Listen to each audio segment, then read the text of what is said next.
Viral ngayon ang isang video na kung saan nahagip ng isang dashcam footage si former DPWH Yusek Cabral dyan sa Quezon Road. At ang asawa niya nagsalita na rin kung ano ang posibleng nangyari kung bakit nahulog dyan.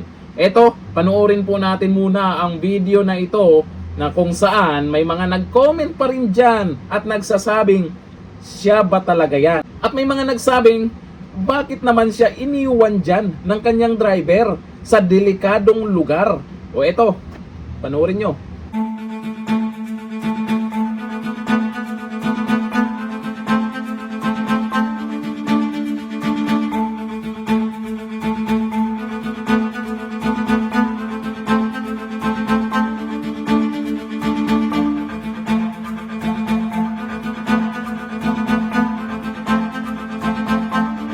Napapansin nyo, mukhang nagtugma nga doon sa pa-selfie ng isang driver. Yung suot, yung pag-upo, parehong-pareho. Ano yun, hindi gumalaw? Simula nung pag-selfie, simula nung...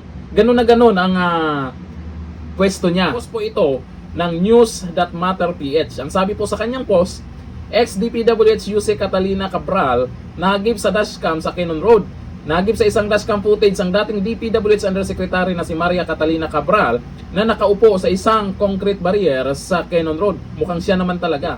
Bandang 10:15 ng umaga noong December 18, ito rin ang araw kung kailan siya umano'y nahulog sa bangin at kalaunang natagpuang walang malay. Patuloy pa ang investigasyon ng mga otoridad sa insidente. Si Cabral ay kabilang sa mga dating opisyal na inuugnay sa umano'y maanumalyang flood control project. Diyan po, sa mga nagtatanong pa rin hanggang ngayon, nagsalita po ang kanyang asawa kung ano yung posibleng nangyari. Akalain mo imbis na alamin mo talaga yung totoong nangyari, ito, naglabas po siya ng, kung sa tingin niya, ito yung sa tingin niya kung ano yung nangyari. Ang sabi po dito sa balita ngayon, asawa ni Yusek Cabral, ang sabi, baka nadulas lang. Nadulas lang. Kung ikaw yung asawa, yan lang yung sasabihin mo. Yan po yung tanong lang po ng iba. Biglang tumaas yung kilay ng mga netizens dito sa sinabi po ng asawa. Nanindigan si Cesar Cabral, asawa ng yumaong dating DPWH Undersecretary Maria Catalina Cabral, na wala siyang nakikitang foul play sa pagkain ng kanyang misis. Kaya't ayaw na rin umano ng pamilya na isailalim pa sa autopsy. So, ayon kay Cesar Cabral, personal niyang nakita ang kondisyon ng labi ng kanyang asawa at nasuri na rin umano ito ng medico legal ng National Bureau of Investigation. Giit niya, wala raw indikasyon na may nangyayaring pananakit o krimen. Wala daw naman pala Pwede naman talaga. Dagdag pa niya, naniniwala siyang aksidente ang nangyari habang nag-aanwin ang kanyang asawa sa lugar. Yun nga nag-aanwin. Pero bakit dyan talaga sa delikadong lugar? Kumakalat ang video ngayon na takot siya sa mga ganyan, sa mga matataas na lugar. Tapos ngayon, ito ang sinabi, baka nadulas lang daw. Pero yung mga netizens, hindi po naniniwala dito sa sinabi ng asawa. Palay natin kung totoo yung sinabi nila. Yun nga lang kasi, sabihin natin, oo, totoo yung sinasabi ng driver. Oo, totoo yung sinabi ng asawa. Pero hindi namin natin maiwasan kasi na maraming magduda, maraming mga katanungan dahil sa malaking issue po ngayon na napasama yung pangalan ni Cabral. Magbasa tayo ng komento kung ano yung masasabi po nila dyan sa sinabi po ng asawa na baka nadulas lang daw. Ito ang sabi ni Prancer Otor. Ang driver niyan, bakit iniwan mag-isa sa tabi ng bangin? 2 hours depressed na nga tapos dapat maghinala na siya. Nilayo na lang muna sana ang kotse sa hindi tanaw ni Cabral at bumaba siya para balikan at tanawin asam malayo-layo at obserbahan si Cabral. At least, within his sight, alam niya na may ganap maaring mangyari sa boss niya. Nakakaduda tuloy na baka kasabwat siya sa foul play.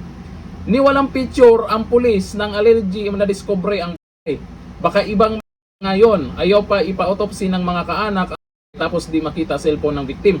Kaduda-duda nga yan. Napakahabang komento po ni Prancer Otor. Kanya-kanyang komento na to. Kanya-kanyang opinion kung ano talaga yung para hindi kasi malinaw din ng ibang kwento na lumalabas Sabi ni Maria Lubay, di ako maniwalang nadulas. Ang talino ni Madam, baka ayaw niyang mabulgar ang katotohanan kaya yun. Sabi ni Jinky Rosario Placido, Pag ikaw asawa mo ganyan nangyari, di ganyan sasabihin mo. Dapat mag-alala ka din kung bakit nahulog siya.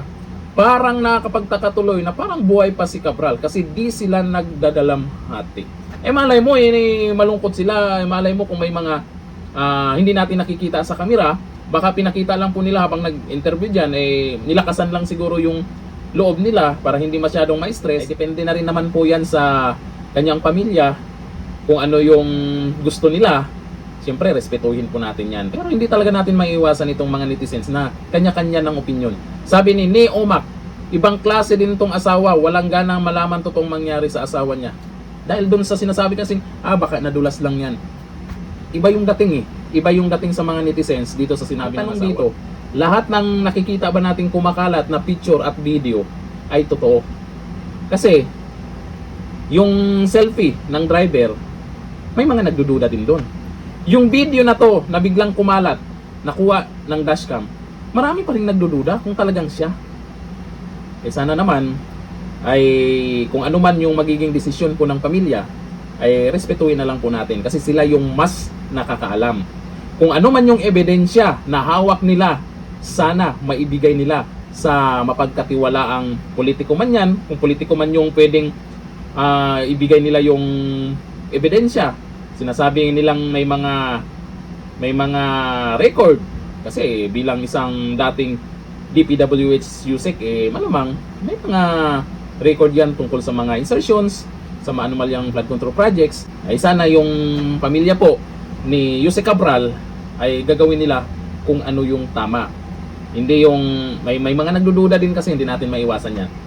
Ikaw, naniniwala ka ba dito sa paliwanag ng kanyang asawa, sa paliwanag ng driver, sa lumalabas na picture at sa lumalabas na dashcam footage na to? Comment down below. Hanggang dito na lang. Thank you. Bye-bye.